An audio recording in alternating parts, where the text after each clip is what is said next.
Alright, hello everybody, Jedi King 98 here, and welcome back to another Black Ops 3 Zombies video. Today we're taking it back to Shadows of Evil here, and we're going to be going over a solo strategy for this map. My ultimate solo strategy, the best thing that I've found to get to high rounds here on this map. So what you're going to have to do is go ahead and first off, when the game starts, run over to that door and open it up, and then go into beast mode and do the exact same things that I do here. Face yourself towards the quick revive machine, zap the box, break open the summoning key, go grapple up here, zap this box. You can come and get this door at the end here like I do, or you can get it right at the beginning after you zap the quick revive box. Either or works. So now what we're going to do is we're going to melee the zombies. There should be 6 zombies on round 1, so we're going to melee 5 of them and take them out, get 130 points there. We're not going to waste our bullets here. We're going to rebuild the 4 barriers that we can to get the 40 points there, and we're going to go prone on the quick revive machine there to get another 100 points. And then we're going to pick up the summoning key from the back of the truck, as well as the golden fountain pen right here. And what this is going to do is it's going to cause 2 keepers to spawn in on the map. Now you're going to want to take these keepers with you, make sure that you have 1 zombie saved, and you're going to want to take them up to the first ritual site. And of course we want to pick up a fumigator here, so make sure you get that. So basically we're going to take all these keepers up here. Don't let them out of your sight, or you might lose them. They might despawn.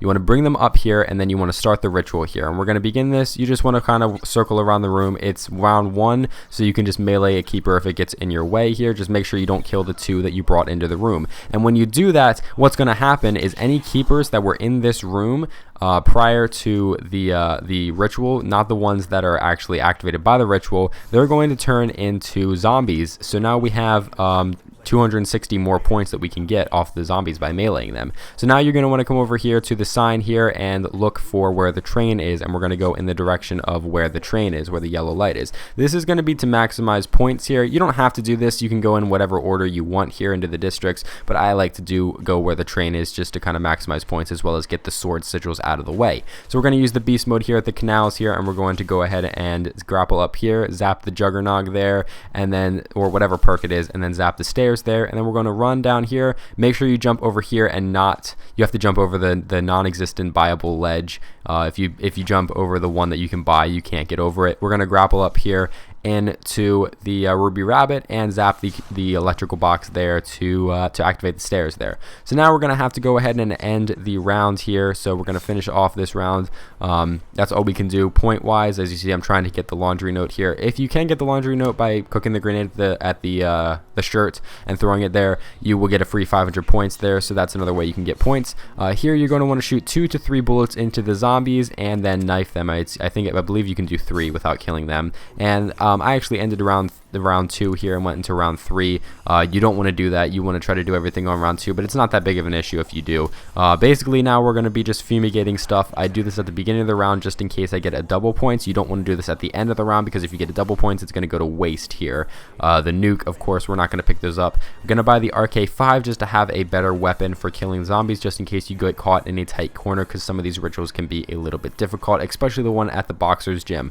So now that we have enough points, we can go ahead and come over here to the ruby rabbit here, and we're going to activate this beast mode right over here. Actually, as soon as I'm done fumigating this pod, we see a parasite comes out. Of course, we can get points off of that, so it's best to activate these pods now, because you're not going to need the purple pods wait until later, so don't worry about that. Of course, we're going to get ourselves down to 1 zombie here. On round 3, I believe you can put 4 bullets into a zombie and then knife them, so that's a good way to maximize points. And then we're going to go ahead and head into beast mode here, zap this electrical box down here to open up the bars on the badge, and then we're going to go ahead and break that rift door open and break open the box that holds the badge of the cop. And then we're going to run all the way back up here, and we're going to break open this box to open the Apothecon egg statue, Cthulhu statue. So now we're going to go ahead and run down the stairs into the waters of the canals here, the river section, and we're going to go ahead and open up the rift door. And what we're going to actually do here is, before we grab the badge, we're going to go into the rift, because inside of the rift, I believe there are 4 or 5 keepers that spawn in. We're going to go prone below Widow's Wine here to get our free 100 points here, and we're going to take all of these keepers out of the rift with us, and we're going to take them up to the ruby rabbit along with the 2 that spawn in with the badge, and we're going to walk them all up there so that we can get ourselves another extra set of zombies there that we're going to get. All the keepers are going to turn into zombies when the ritual is done, as long as they're in the ritual room here. So just kind of speeding through this ritual. This one can be a little bit more difficult than the very first one, just because you'll probably be on a later round than round 1. That's why I recommend having the RK5, just in case things get a little hairy. If you are enough of an experienced zombies player and you think that you can get through all these rituals without having an RK5, you don't have to buy it. You don't have to waste the 500 points, but it's not going to make that much of a difference anyway, because you're going to need to waste rounds on beast modes here. So it's not like you're trying to do everything as fast as possible. Now, after you complete your second ritual, we're going to have our first Margwa spawn in here, and basically you just have to shoot the 3 heads of the Margwa when they light up yellow, when he opens his mouths.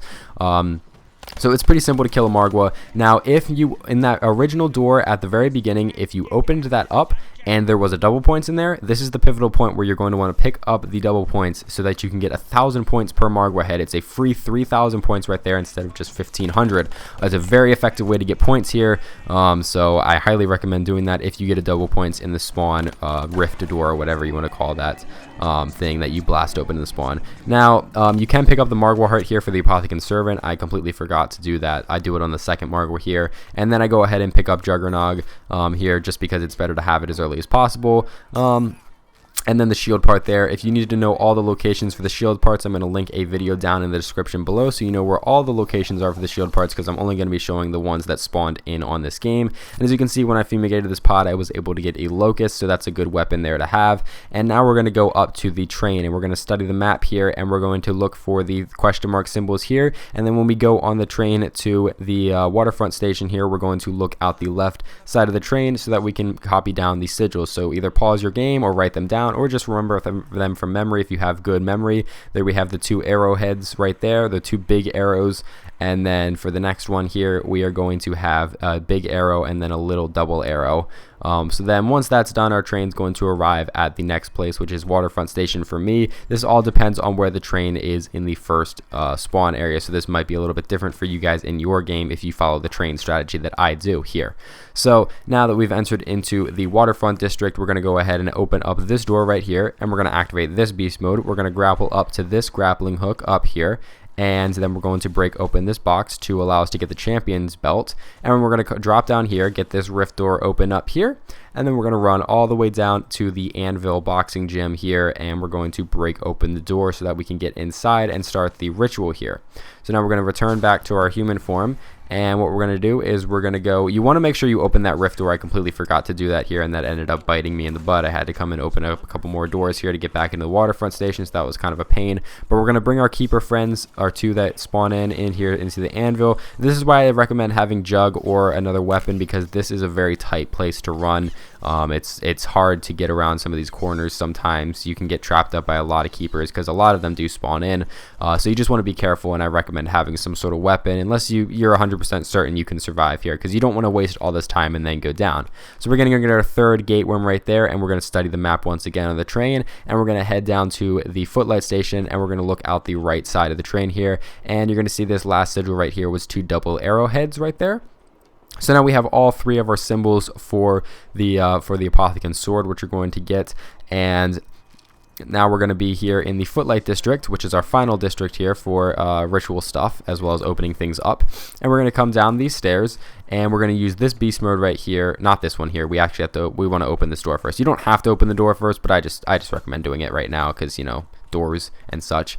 So we're going to open this beast mode here, and we're going to try to grapple up here. I kind of failed on this one, so you can probably get a lot more than I actually got. You're going to grapple up here and zap this, and I actually fell down trying to get to this grapple point here. You can get it from up there on the electrical box there, and you have to grapple up here, and then we're going to run over here and knock this box down here to get the wig. Now, if you're quick enough, I actually get to the box there. Now, if you don't mess up like I did, you can actually get yourself the perk on, maybe even the stairs, and then also the rift door. But I wasn't quick enough there because I messed up on both grapple points there at the beginning. So then we're going to pick up the wig, and we're going to do the bring the keepers into this area, and go ahead and place down the wig, and then start the ritual. Run around the room. This is probably the easiest one to get around in.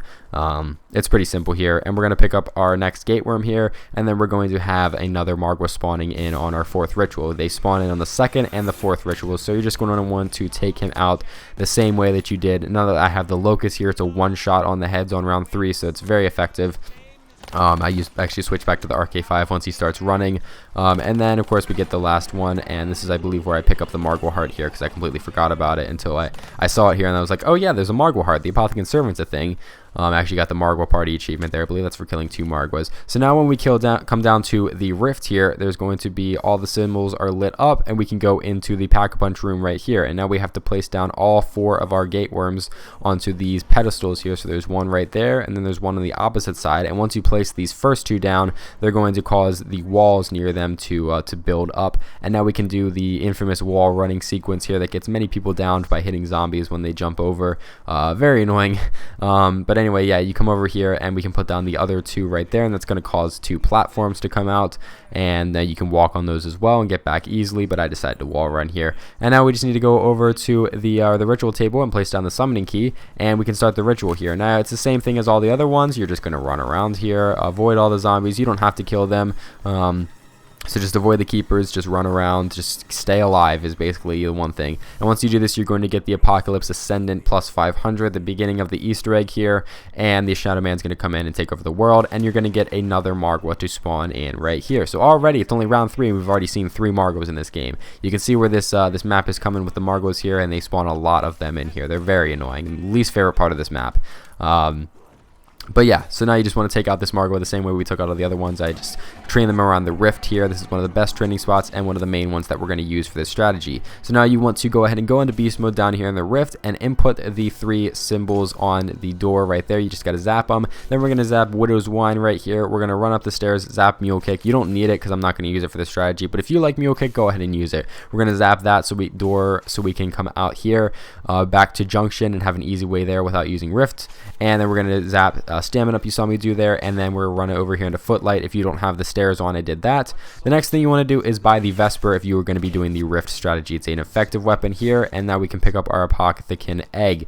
And what we're going to have to do is take the Apothicon Egg to these 4 locations. If you don't know how to build the sword, I'm going to have a more detailed guide down below in the description, so you can check that out, as well as how to upgrade the Apothicon Sword. And here I'm picking up another shield part, which once again, like I said, there's going to be an upgrade to the shield down in the description below, or not an upgrade, but there's going to be a way to build the shield here. And here I'm just turning on stuff at the Waterfront District, and just breaking open some crates here to get the last, or the third, I think this is the 3rd statue that I did here.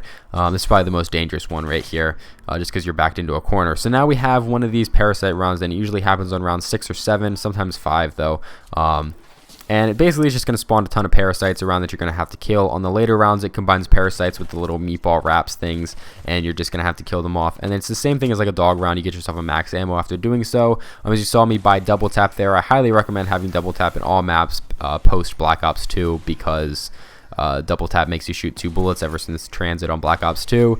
It's a fantastic perk to have, and I highly recommend it on any map that you're going to be using weapons like this, especially with how good they made the Pack-a-Punch alternate ammos in this game. So basically, that's essentially the strategy here. We're just setting up some other things here. The map's opened up. We're trying to get Alchemical Antithesis. Make sure you have this on your Gumball class. It requires level 35. I highly recommend permanently unlocking this when you prestige in zombies, because it's the best gobblegum that you can have. Turns all your points into bullets for, I believe, 60 seconds. And then my perk setup I run is Juggernog, Double Tap, Widow's Wine, and Quick Revive here. And now basically we're going to build the shield here in the Canals District, because this is probably your best bet right here. If you're running the canals, which is right outside of the shield place, you can run there. There's a small little circle area that you can run just there below the stairs to the Ruby Rabbit and where I built the shield and everything. You can run there. It's possible. There's an M8 A7 on the wall. You can buy there to have infinite ammo, or as long as you have enough points to buy it.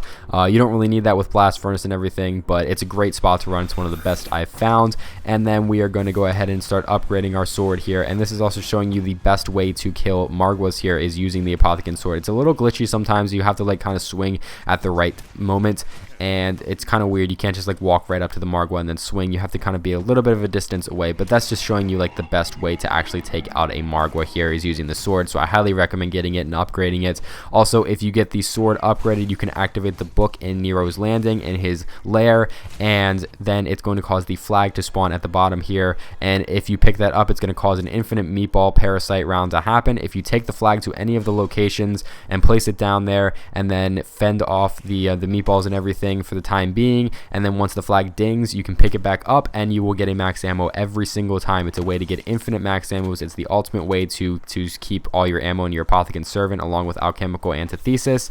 Best ways to do that. And basically you're going to be trying to get Blast Furnace on your weapon here. I'm running the Vesper here because it's on the wall and everything, and you're trying to get Blast Furnace so that you can group up the zombies like I'm doing here, and as soon as they're grouped up, you can just shoot them with your Blast Furnace weapon here, and it will just annihilate all of them and decimate them. And you're of course going to want to have the Apothicon Servant. If you don't know how to build that, I will have a detailed guide down in the description below of how you're going to build that. And that's about it for the strategy. So I showed you guys how to open everything on the map, what weapons you want to use, what perk setup that you want to use, and there's many different places you can train in this map, or camp or something. I know some people train in the room where Juggernog was in this game. I've seen people do that. It's a very tight train, but very fast spawns, very efficient for using the Apothicon Servant. I train down here in the Rift. It's a nice place. Some people train in the Pack Punch room. The Pack Punch room is dangerous because of the wall running sections. You might get clipped by a zombie when it's running across the wall. Some people train outside in the Canal District, right next to the what's it called, the shield location that I build outside of the Ruby Rabbit. There, I find that to be one of the best spots to train in. It's fast spawning. It's very effective there. You can get your groups up fast. It's not as there's not as many locations they can come from the Rift, or places where they can separate. The Rift is very open. It's a very beginner friendly spot, but it's got many locations where zombies will try to cut corners and then they'll separate from their group, which makes using Blast Furnace very much more difficult to do. You want to run tight trains with Blast Furnace, so just find whatever place in the map suits you best and go with that. So anyway guys, if you enjoyed this video, be sure to leave a like and subscribe. This is a guaranteed guide to get you to high rounds on Shadows of Evil with using this setup here and these weapons, and using Blast Furnace and getting these perks. If you want, you can swap out the perks for something else. If you feel that you don't want to use Quick Revive, you can swap it out for Stamina Up. That's a good one. Maybe you don't want Widow's Wine, swap it out for Mule Kick. If you want the Apothicon Servant, Ray Gun, and maybe a machine gun weapon, just mix up your perks. Do what you feel most comfortable with, because all of it's going to work on this map. That's the thing. I'm just giving you guys kind of the easiest perk setup that you can get with weapon setup and everything, in the fastest way that I found to get through rounds, and the best, most effective way, safest way too. Also, we're looking for that as well, ones that aren't going to be super dangerous, and this is a very beginner friendly guide. So anyway guys, if you enjoyed this video, be sure to leave a like and subscribe, because I got a ton more zombies content on my channel that you can check out, and I hope to see you guys in the next one.